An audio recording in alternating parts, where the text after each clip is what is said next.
இன்று ஆகஸ்ட் மாதம் 5ஆம் தேதி 2024ஆம் ஆண்டு திங்கட்கிழமை. தலைப்புச் செய்திகள். இஸ்ரேலுக்கான பயண எச்சரிக்கையை கனடா மீண்டும் அறிவித்துள்ளது. அரசாங்கம் தற்போது தனி பெரும்பான்மையை இழந்துள்ளதாக நாடாளுமன்ற உறுப்பினர் பேராசிரியர் GL பீரிஸ் தெரிவித்துள்ளார். எதிர்வரும் ஜனாதிபதி தேர்தலில் மலையக மக்கள் முன்னணி தமிழ் முற்போக்கு கூட்டணியுடன் இணைந்து எதிர்க்கட்சித் தலைவர் சஜித் பிரேமதாசாவை ஆதரிப்பதற்கு தீர்மானித்துள்ளது. மத்திய வரவு செலவு திட்டத்தில் தமிழகம் புறக்கணிக்கப்பட்டதை கண்டித்து எதிர்வரும் 14ஆம் தேதி ஆர்ப்பாட்டம் நடத்தப்படும் என மதிமுக பொதுக்குழுவில் தீர்மானம் நிறைவேற்றப்பட்டது. கமலா ஹாரிஸ் அமெரிக்க ஜனாதிபதி தேர்தலில் போட்டியிடவிருக்கும் நிலையில் துணை ஜனாதிபதி வேட்பாளரை தேர்வு செய்யும் முயற்சியில் தீவிரமாக இறங்கியிருக்கிறார். வணக்கம். இஸ்ரேலுக்கான பயண எச்சரிக்கையை கனடா மீண்டும் அறிவித்துள்ளது. இந்த பயண எச்சரிக்கையை கனடா அதிக ஆபத்து நிலைக்கு அதிகரித்துள்ளது. இதில் இஸ்ரேலுக்கான அனைத்து பயணங்களையும் தவிர்க்குமாறு கனடிய வெளி விவகார அமைச்சு வெளியிட்ட அறிக்கையில் கனடியர்களுக்கு எச்சரித்துள்ளது. தற்போதைய பிராந்திய மோதல்கள் காரணமாக தோன்றியுள்ள கணிக்க முடியாத பாதுகாப்பு நிலைமை இந்த எச்சரிக்கைக்கு காரணமாக மேற்கோள் காட்டப்பட்டுள்ளது. இஸ்ரேலில் ஏற்பட்டுள்ள ஆயுத மோதல்கள் அதிகரிப்பது மக்களின் பாதுகாப்பை பாதிக்கும் என அந்த எச்சரிக்கை கூறுகிறது. இஸ்ரேலில் உள்ள கனடியர்கள் உடனடியாக அங்கிருந்து வெளியேற வேண்டும் என வலியுறுத்தியுள்ள கனடிய அரசாங்கம் அங்கிருந்து வெளியேறுவதற்கு உதவ கனடிய அரசாங்கத்தை நம்பியிருக்க கூடாது எனவும் கூறியுள்ளது. டொரண்டோ மற்றும் ஹாமில்டன் பெரும்பாக்கத்தில் கொண்டமினியங்களுக்கான வாடகை கடந்த காலாண்டில் சிறிதளவு குறைவடைந்ததென அர்பனேஷன் இன்க் தெரிவித்துள்ளது. 3 வருடங்களில் முதன்முறையாக இந்த குறைவு ஏற்பட்டுள்ளது. ஏப்ரல் முதல் ஜூன் வரையான காலாண்டில் 1 சதுர அடிக்கான வாடகை $3.97 இருந்தது. கடந்த ஆண்டின் இதே காலப்பகுதியில் வாடகை $4.2 இருந்தது. வாடகைக்கு விடுவதற்கென 2000ஆம் ஆண்டின் பின்னர் கட்டப்பட்ட குடியிருப்பு கட்டடங்களில் வாடகை சராசரியாக 2.2% அதிகரித்தது. 1 சதுர அடிக்கான வாடகை $4.8 இருந்தது. 3ஆம் தரப்பு இணையதளங்கள் லாபத்திற்காக இரங்கல் செய்திகளை மறுபிரசுரம் செய்யும் போக்கு குறித்து கனடா முழுவதும் உள்ள இறுதிச் சடங்கை ஒருங்கமைக்கும் இயக்குநர்கள் எச்சரிக்கை விடுத்து வருகின்றனர். எக்கோவிட்டா எனப்படும் அத்தகைய இணையதளத்தில் பதிவேற்றம் செய்யப்படும் மரண அறிவிப்புகள் சில நேரங்களில் பிழையான விவரங்களுடன் 3ஆம் தரப்பு இணையதளங்களால் பயன்படுத்தப்படுவதாக தெரிய வருகிறது. பூக்கள் மற்றும் டிஜிட்டல் மெழுகுவர்த்திகளை வாங்குவதற்கான விருப்பங்களுடன் இறுதிச் சடங்கு மற்றும் செய்தித்தாள் வலைத்தளங்களில் இருந்து தகவல்களை பெற்று மறுபதிவு செய்யும் போக்கு ஒரு தார்மீக சிக்கலை இழப்பில் துயர் உற்றிருப்பவருக்கு ஏற்படுத்துவதாக அவர்கள் குறிப்பிட்டுள்ளனர். ஏனெனில் இது குடும்பங்களின் அனுமதியின்றி அல்லது அவர்களுக்கு தெரியாமல் இத்தகவல்களை பயன்படுத்துவதாக குற்றம் சுமத்தப்பட்டுள்ளது. ஜாஸ்பர் தேசிய பூங்காவில் பணியில் இருந்த தீயணைப்பு வீரர் ஒருவர் உயிரிழந்துள்ளார். ஆல்பர்டா வைல்ட்லேண்ட் தீயணைப்பு அதிகாரி ஒருவர் மரம் விழுந்ததில் பலத்த காயமடைந்ததை சனிக்கிழமை பிற்பகல் அறிந்ததாக RCMP கூறுகிறது. பின்னர் அவர் உயிரிழந்ததாகவும் அறிவிக்கப்பட்டது. அவருடைய மறைவுக்கு கனடிய பிரதமர் மற்றும் ஆல்பர்டா முதல்வர் உட்பட தலைவர்கள் இரங்கல் தெரிவித்துள்ளனர்.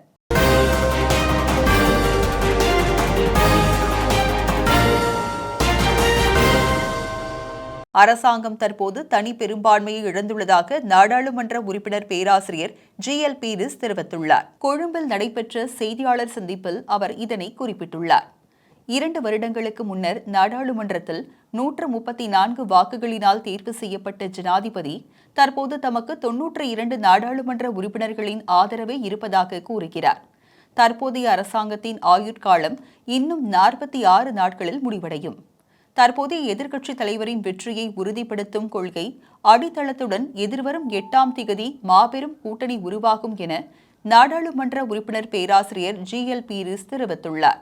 ஜனாதிபதி தேர்தலின் போது அரசு அதிகாரிகளால் தேர்தல் சட்டம் மீறப்படுமாயின் அது தொடர்பில் முறைப்பாடுகளை பெற்றுக் கொள்வதற்காக இலங்கை மனித உரிமைகள் ஆணைக்குழு விசேட வேலை திட்டம் ஒன்றை ஆரம்பித்துள்ளது. அதன்படி 076791466 என்ற தொலைபேசி இலக்கத்திற்கோ அல்லது 01125055566 என்ற தொலைநகல் இலக்கத்திற்கோ முறைப்பாடுகளை சமர்ப்பிக்க முடியும் என அந்த ஆணைக்குழு தெரிவித்துள்ளது.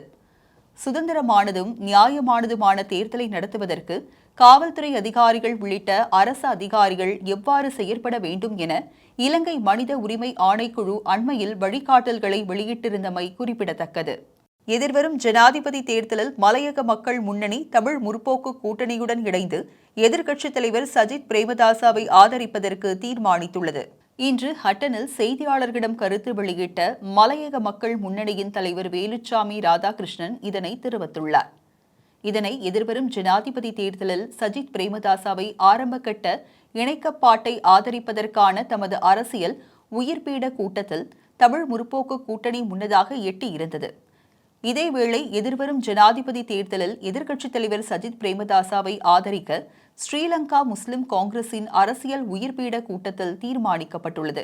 காணாமல் ஆக்கப்பட்டோரின் உறவினர்களின் மட்டக்களப்பு மாவட்ட சங்கத்தின் தலைவி அமலநாயகி பயங்கரவாத தடுப்பு பிரிவினரால் நேற்று விசாரணை செய்யப்பட்டார். கல்லடியில் உள்ள பயங்கரவாத தடுப்பு பிரிவின அலுவலகத்தில் விசாரணைக்கு முன்னிலையான பின்னர் மட்டக்களப்பு ஊடக அமையத்தில் செய்தியாளர்களிடம் கருத்து வெளியிட்ட அவர், தம்மை அச்சுறுத்துவதன் மூலம் தமது போராட்டத்தை முடிவுக்கு கொண்டு வரலாம் என அரசு கருதுவதாக கூறினார். நீதி கிடைக்கும் வரையில் உயிர்கள் போனாலும் போராட்டம் தொடரும் என அவர் தெரிவித்தார். யாழ்ப்பாணம் அளவெட்டி பகுதியைச் சேர்ந்த 1.5 மாத குழந்தை ஒன்று நேற்று முன்தினம் உயிரிழந்துள்ளது.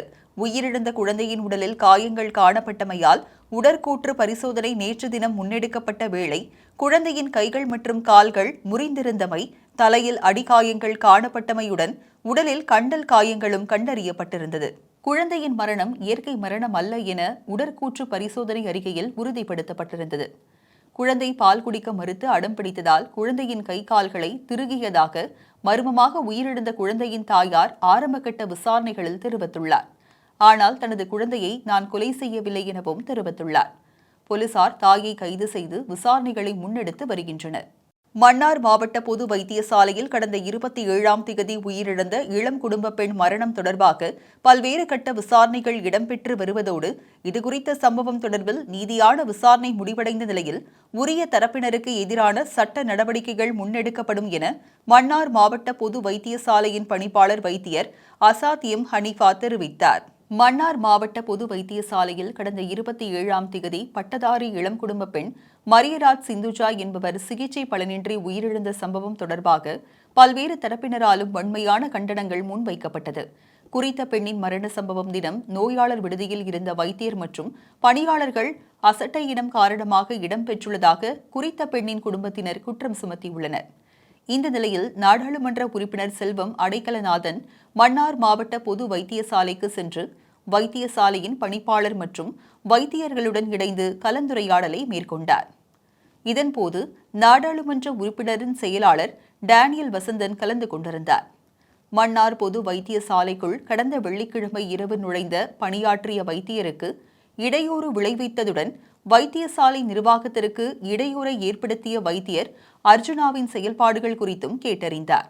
ஜனாதிபதி தேர்தலை முன்னிட்டு தபால் மூல வாக்காளர்களின் விண்ணப்பங்களை பொறுப்பேற்கும் நடவடிக்கை இன்றுடன் நிறைவடைய உள்ளதாக தேர்தல்கள் ஆணைக்குழு தெரிவித்துள்ளது. விண்ணப்ப படிவத்தை பூரணப்படுத்துவதற்காக வாக்காளர் இடாப்பில் பதிவு செய்யப்பட்டுள்ள தகவல்களை தேர்தல்கள் ஆணைக்குழுவின் உத்தியோகபூர்வ இணையதளத்திலிருந்து பெற்றுக்கொள்ள முடியும் என தெரிவிக்கப்பட்டுள்ளது. தபால் மூல வாக்களிப்புக்கான விண்ணப்ப படிவங்களை ஏற்றுக்கொள்ளும் காலம் நீட்டிக்கப்படும் என பரவும் தகவல் பொய்யானதெனவும் தேர்தல்கள் ஆணைக்குழு சுட்டிக்காட்டியுள்ளது.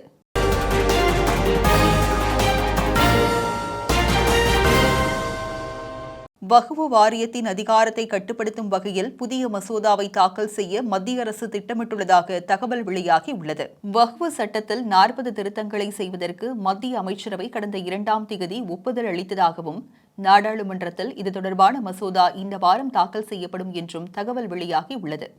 நீண்ட காலத்திற்கு முன்பு முஸ்லிம் செல்வந்தர்களும் முஸ்லிம் மன்னர்களும் தங்கள் கட்டுப்பாட்டில் இருந்த ஏராளமான சொத்துக்களை இறைவனுக்கு தானமாக வழங்கினர். இத்தகைய சொத்துக்கள் வக்ஃப் சொத்துக்கள் எனப்படுகின்றன. இவற்றில் இருந்து கிடைக்கும் வருமானத்தை கொண்டு முஸ்லிம்களுக்கு பல்வேறு நலத்திட்டங்கள் செயல்படுத்தப்பட்டு வருகின்றன. பள்ளிவாசல் மற்றும் தர்கா பராமரிப்பு, கல்வி மேம்பாடு உள்ளிட்டவற்றிற்கும் செலவிடப்பட்டு வருகிறது. மத்திய வரவு செலவு திட்டத்தில் தமிழகம் புறக்கணிக்கப்பட்டதை கண்டித்து எதிர்வரும் 14ஆம் தேதி ஆர்ப்பாட்டம் நடத்தப்படும் என மதிமுக பொதுக்குழுவில் தீர்மானம் நிறைவேற்றப்பட்டது. மதிமுகவின் 30வது பொதுக்குழு கட்சியின் அவைத்தலைவர் ஆடிட்டர் அர்ஜுனராஜ் தலைமையில் சென்னையில் நடைபெற்றது. இதில் கட்சியின் பொதுச் செயலாளர் வைகோ சிறப்புரையாற்றினார். கட்சியின் பொருளாளர் மு. செந்திலதிபன், முதன்மை செயலாளர் துரை வைகோ உட்பட தலைவர்கள் மற்றும் 1350 பொதுக்குழு உறுப்பினர்கள் கலந்து கொண்டனர்.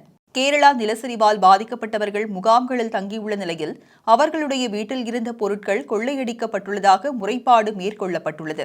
கேரள மாநிலம் வயநாடு மாவட்டத்தில் பெய்த கனமழை காரணமாக சூரல்மலை மற்றும் முண்டக்கை உள்ளிட்ட பகுதிகளில் கடந்த வாரம் பயங்கர நிலச்சரிவு ஏற்பட்டது. இதில் ஏராளமான வீடுகள் சேதமடைந்தன. இதனால் அப்பகுதியில் வசித்து வந்த மக்கள் தங்கள் வீடுகளை விட்டு வெளியேறி முகாம்களில் தங்கியுள்ளனர். பலர் வீடுகளை பூட்டிவிட்டு பாதுகாப்பான இடங்களுக்கு சென்றுள்ளனர்.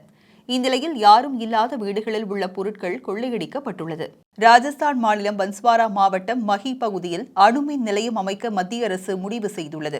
இங்கு 2800 மெகாவாட் மின்சாரம் தயாரிக்கும் வகையில் அணுமின் நிலையம் அமைக்கப்பட உள்ளது. இந்நிலையில் சோட்டி சர்வான் கிராமத்தில் சுற்றுச்சுவர் அமைப்பதற்கான பணிகள் நடைபெற்றன. இங்கு அணுமின் நிலையம் அமைப்பதற்கு பல்வேறு கிராம மக்கள் எதிர்ப்பு தெரிவித்து வருகின்றனர். கிராம மக்களுக்கு துண்டு பிரசுரம் கொடுக்கப்பட்டு அவர்களை அங்கிருந்து வெளியேறி செல்லுமாறு மாவட்ட நிர்வாகம் உத்தரவிட்டிருந்தது. இதை எதிர்த்து காவல்துறை அதிகாரிகளுடன் கிராம மக்கள் வாக்குவாதத்தில் ஈடுபட்டனர். இதனால் அங்கு பரபரப்பு ஏற்பட்டது.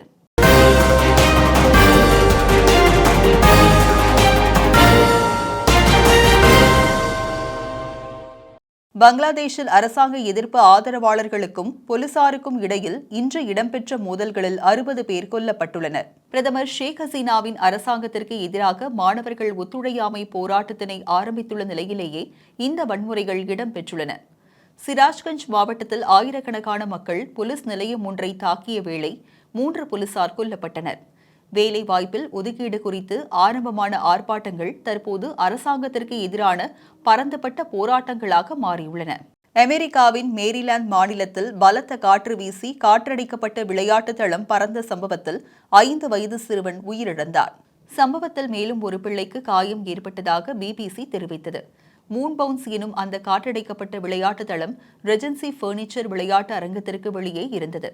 பிள்ளைகள் விளையாடிக் கொண்டிருந்த போது பலத்த காற்று வீசியதில் அது சுமார் 6 மீட்டர் உயரத்திற்கு காற்றில் பறந்து அரங்கத்திற்குள் விழுந்தது. அரங்கத்தில் பேஸ்பால் விளையாட்டு நடைபெற்றுக் கொண்டிருந்தது. காற்றடைக்கப்பட்ட விளையாட்டு தளம் தரையில் விழுவதற்கு முன்னர் சில பிள்ளைகள் அதிலிருந்து விழுந்தனர். பிற்பகல் மாலை வேளைகளில் வலுவான புயலும் கனத்த மழையும் அங்கு பெய்யக்கூடும் என்று எதிர்பார்க்கப்பட்டிருந்தது. கமலா ஹாரிஸ் அமெரிக்க ஜனாதிபதி தேர்தலில் போட்டியிடவிருக்கும் நிலையில் துணை ஜனாதிபதி வேட்பாளரை தேர்வு செய்யும் முயற்சியில் தீவிரமாக இறங்கியிருக்கிறார். மினிசோட்டா மாநிலத்தின் ஆளுநர் டிம் வால்ஸ், பென்சில்வேனியா ஆளுநர் ஜோஷ் சபிரோ, அரிசோனா செனட்டர் மார்க் கெலி உள்ளிட்டோர் அமெரிக்க துணை ஜனாதிபதி வேட்பாளராக பரிசீலிக்கப்படுகின்றனர்.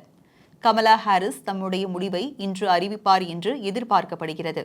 தேர்தலுக்கான பிரச்சாரத்தில் ஜனநாயக கட்சியின் துணை ஜனாதிபதி வேட்பாளரும் கமலா ஹாரிஸுடன் இணைந்து கொள்வார் என்று கூறப்படுகிறது. அகதிகள் குடியேற்றத்திற்கு எதிரான பிரித்தானிய உள்ளூர் மக்களின் போராட்டம் சவுத்போர்ட் உட்பட பல்வேறு நகரங்களிலும் பரவி வருகிறது. குறித்த பிரதேசத்தில் போராட்டக்காரர்களை கட்டுப்படுத்த காவல்துறையினர் குவிக்கப்பட்டுள்ளனர். போராட்டத்தில் ஈடுபட்ட மக்களுக்கும் காவல்துறைக்கும் இடையே மோதல் ஏற்பட்டுள்ள நிலையில் இந்த மோதலில் 10 அதிகாரிகள் காயமடைந்துள்ளனர். மக்கள் போராட்டம் தீவிரமடைந்து வரும் நிலையில் போராட்டத்தில் ஈடுபடுபவர்கள் மீது கடுமையான நடவடிக்கை எடுக்கப்படும் என்று இங்கிலாந்து பிரதமர் தெரிவித்துள்ளார். இங்கிலாந்து நாட்டின் சவுத்போர்ட் நகரில் உள்ள நடன பள்ளியில் கடந்த திங்கட்கிழமை நடைபெற்ற கத்திக்குத்து தாக்குதலில் 3 சிறுமிகள் உயிரிழந்ததுடன் 7 பேர் படுகாயமடைந்த நிலையில் தாக்குதல் நடத்தியது இங்கிலாந்தில் அகதியாக குடியேறிய குடும்பத்தை சேர்ந்த சிறுவன் என செய்திகள் பரவியிருந்தன. இதையடுத்தே அகதிகளுக்கு எதிராக உள்ளூர் மக்கள் போராட்டத்தில் ஈடுபட்டுள்ளமை குறிப்பிடத்தக்கது. பங்களாதேஷ் பிரதமர் ஷேக் ஹசீனா தனது பதவியை ராஜினாமா செய்துள்ளார். பங்களாதேஷ் பிரதமர் ஷேக் ஹசீனா தனது பதவியை ராஜினாமா செய்துவிட்டு நாட்டிலிருந்து வெளியேறியுள்ளார். மாணவர்கள் ஆயிரக்கணக்கில் தலைநகர் டாக்காவை நோக்கி பேரணியாக சென்று கொண்டுள்ள நிலையில் இந்த தகவல் வெளியாகியுள்ளது. பதவியை ராஜினாமா செய்த ஷேக் ஹசீனா இந்தியாவிற்கு சென்று கொண்டிருக்கின்றார். இந்தியாவின் அகர்தலா நகரத்திற்கு அவர் சென்று கொண்டிருக்கின்றார் என பிபிசி தெரிவித்துள்ளது. இத்துடன் டிவிஐயின் இன்றைய செய்தி அறிக்கை நிறைவு பெறுகிறது. நன்றி, வணக்கம்.